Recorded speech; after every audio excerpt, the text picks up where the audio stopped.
Hey guys, welcome back to today's video. Today is Friday, July 16th, 2021, and today we're going to be talking about the Trafalgar Group and their Virginia gubernatorial election poll that was released just 2 days ago that shows Terry McAuliffe with a narrow 2-point lead over his opponent, Glenn Youngkin, a race that is going to be closely watched by the American media, including myself, where we will be looking at the Virginia and also New Jersey governor elections for the first opportunity for the Republican Party to have a strong showing against President Biden. Now, currently speaking, Biden is a popular president with around a 9-10 point approval nationwide. But that doesn't exactly translate, according to this poll, to a monumental victory for Terry McAuliffe in the state of Virginia, a state that Joe Biden won by 10.1%.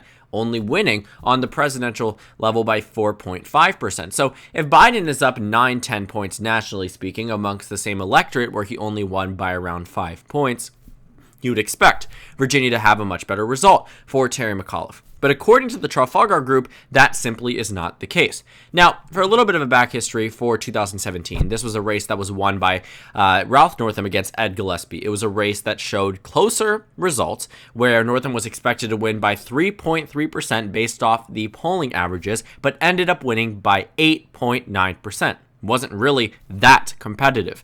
In 2013, Terry McAuliffe, the Democratic nominee for governor this time, was in the ballot in 2013. Expected to win by 6.7%, won by 2.5%. So sometimes the polls were right, sometimes they were wrong. Virginia was spot on the presidential level, was spot on in 2018 on the Senate level, not so close in some of these governor elections. Either they are underestimating the Democrats or they are overestimating them. Now for 2021, we don't have much data about this governor election, but Real Clear Politics seems to only trust or want to list the Trafalgar Group poll, which was a poll that a pollster that got parts of 2016 right, but a lot of 2020 wrong, which is why I want to point that out, because it's not the only poll that has been released. So far, all of the polls that have been released are Republican internals, and there's one person who has led in every single one, and that is Terry McAuliffe. And not a single internal poll from the GOP or Republican-leaning pollster has Glenn Youngkin taken the lead. I think that should be surprising for the GOP, considering that these polls are meant to be more favorable towards them than any of the others in terms of the way that they are worded, in terms of the groups that they actually poll, and that does apply to this most recent one. But seeing it on Real Clear Politics was quite surprising, and I think it also questions the validity of their RCP average if they're only including the Trafalgar Group, especially after a number of major missteps in the 2020 election. But then again, they do have an A- rating, but I am surprised to see such a high rating for a pollster that only gets races 66% correct with 76 polls analyzed. Yes, they got 2016 correct in Michigan, in Wisconsin, in Pennsylvania, but they missed the mark in many races more recently. For instance, when you take a look at their early polling data in the Georgia runoff election, they predicted that Loeffler would win by 7 points and Perdue would win by 3. Eventually, they came around and said, okay, Ossoff will win by 1, around correct, but Loeffler would win by 1. The reason why I think that is very surprising is because everybody knew Warnock was going to run ahead of Ossoff, and that was the exact result. They completely missed the mark on that one. But that's not the only thing that I would deem to be alarming from this pollster. You see, the major thing about it is that while they got some states correct, such as Florida, showing Trump ahead by 2.1, they expected Trump to win in Georgia by 4 points. They said Trump was going to win Nevada. They said Trump was going to win Pennsylvania, and even underestimated President Trump on some times, saying he would win Ohio by just 5. Michigan, he would win by 3. He lost the state of Michigan by 3 points, a swing of over 5 percentage points. He said that Trump would win in North Carolina. He was right. I don't know why I said he. They said he would win in North Carolina. They were right. And they had polled states, over and over again. But the main point being that they missed the mark in many, many states. In 2018, if you take a look at some of these governor election results, okay, they got Florida right, but they got Arizona wrong. Texas, they were off by 6 points, even though they may have predicted the winner correctly. They got Michigan correct. They got Montana correct. But then they got Ohio wrong. They got the margin around accurate in the state of Missouri. In the state of Georgia, they said Kemp would win by 12.3%. He won by 1.4%. That was one of their most notable missteps. So the main takeaway that I want you to get from the Trafalgar Group is that they do typically overestimate Republican support. While that paid off in 2016, it clearly did not in 2020. So I'm surprised to see that RCP chooses to only have it on the polling list when there were 3 other polls taken. But I do want to say that the McAuliffe campaign should not merely ignore this because of electoral history. Then again, Trafalgar Group has never polled the state of Virginia. They seem to have inaccuracies in states such as Texas and Michigan and Pennsylvania, but we don't know about any type of historical accuracy or inaccuracies in Virginia because they haven't touched the state. They haven't released a poll talking about the state of Virginia, at least on the presidential level or even on the 2017 governor level. So when I look at some of these results, I see it as, okay, they might be right, but even if they were, it's sort of confirming everything that we know about Terry McAuliffe leading Glenn Youngkin. And another thing that I do want to point out about this governor poll is that it does show good results for Terry McAuliffe given the demographics that were polled. I'm not going to go too heavily into the age participation because the censuses do change every 10 years. The data does fluctuate year after year with the estimations changing them in its entirety. 2020 needs to go ahead and publish their data. But the main point is that we're not focusing on age, but rather on race.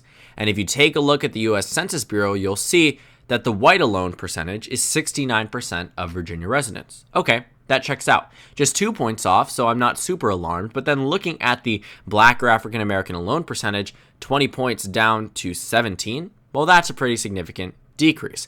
Amongst Asian voters, what was 7% is now down to 5%. Hispanic voters, which was 10%, is now down to 5%. And then the other, well, I believe that's a little bit narrower, but the point being that looking at the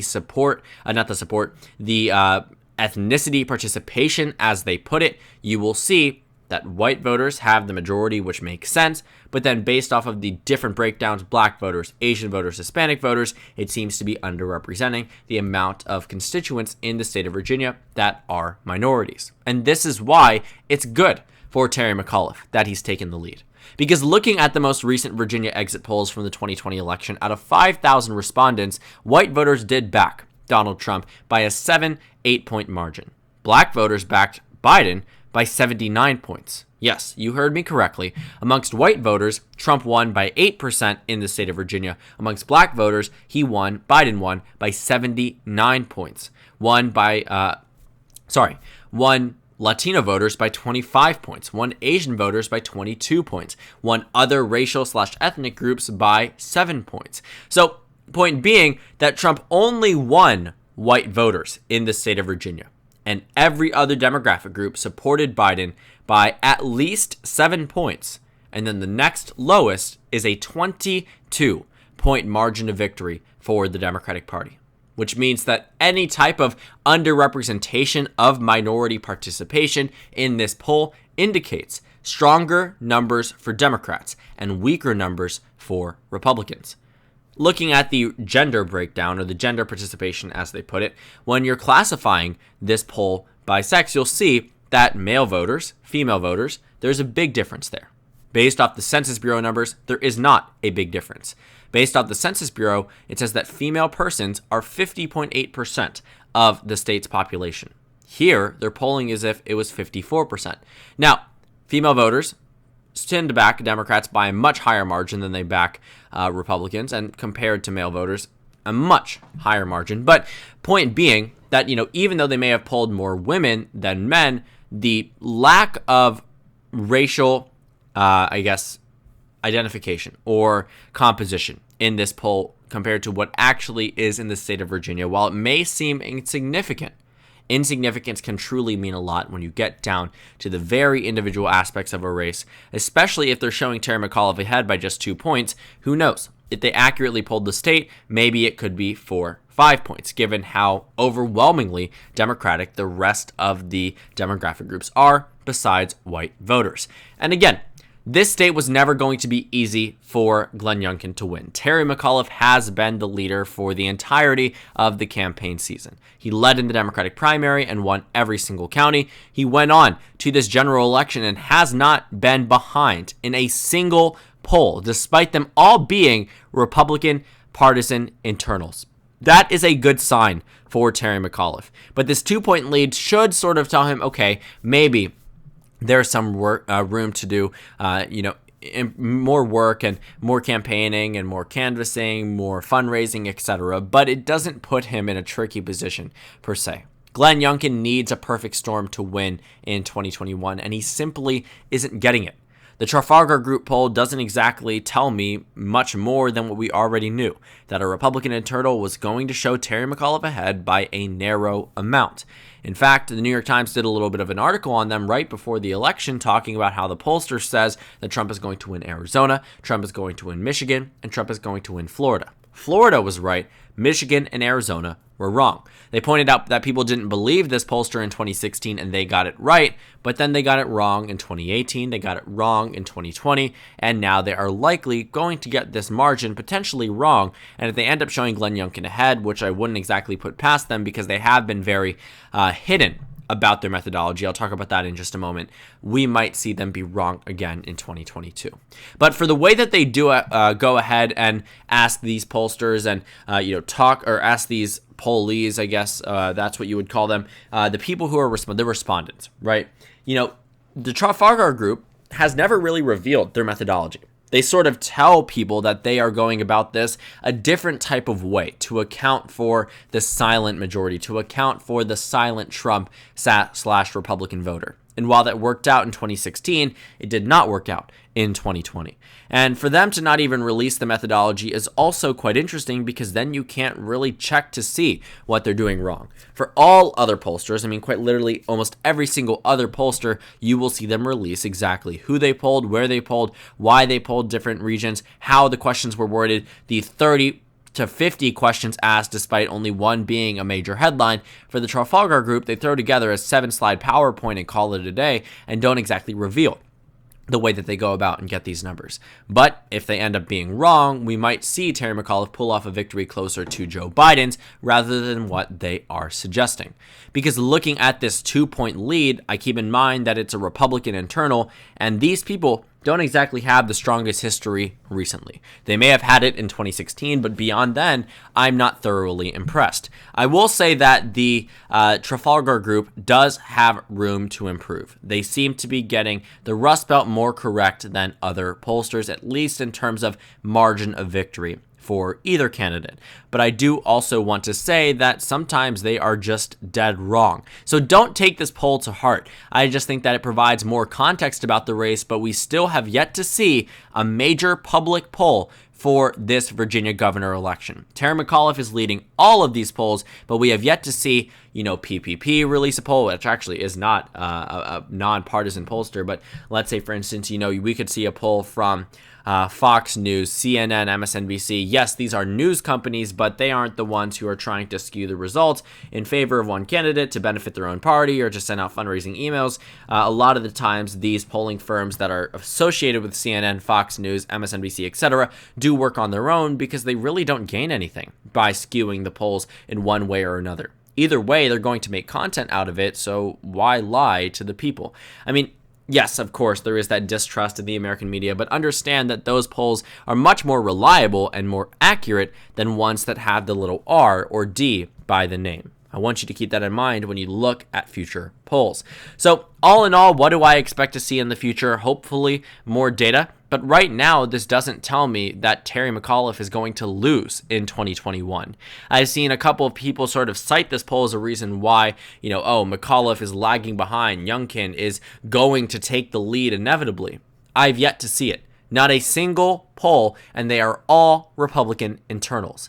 If anything, it's embarrassing for the GOP that they can't lead their own numbers. But if McAuliffe even was to win by 2%, that probably wouldn't reflect the best for Joe Biden, but as long as the Democrats win, I think they will be complacent. I think they will be happy with the way that this race turned out. Because what I see here is that this race, GOP so desperately wants to be competitive, but it seems that Youngkin is doing everything he can to ensure that that won't happen. Wholeheartedly endorsing receiving the endorsement of President Trump, trying to pinpoint Terry McAuliffe as a closer Trump fan than Glenn Youngkin himself as the Republican nominee for governor in the state of Virginia. I mean, there's just so much going on in this state, and while it is going to be very competitive ahead of 2021, and I'm sure the GOP will still try to funnel money in here, they have no data to indicate that they are making significant inroads across the state, and they seem to be doing just as good as they were in that first Republican internal that showed Glenn Youngkin with a 2-point lead. Terry McAuliffe with a 2-point lead over Glenn Youngkin back in June of 2021. Over a month later, nothing significant has changed. In fact, if anything, I think the Democrats should look at this and say, yes, we still need to campaign, but it doesn't mean nearly that this race will be as competitive as they once thought it could be. So thank you guys so much for watching this video. Make sure to comment down suggestions below. Subscribe on the left if you haven't already, and check out the Instagram and Twitter. At the bottom left of the screen, there's also a Discord server for you to go ahead and join. On the screen, there's a video you can watch, and then a playlist for my 2021 election analysis videos. Again, thank you guys so much for watching, and I will see you all tomorrow.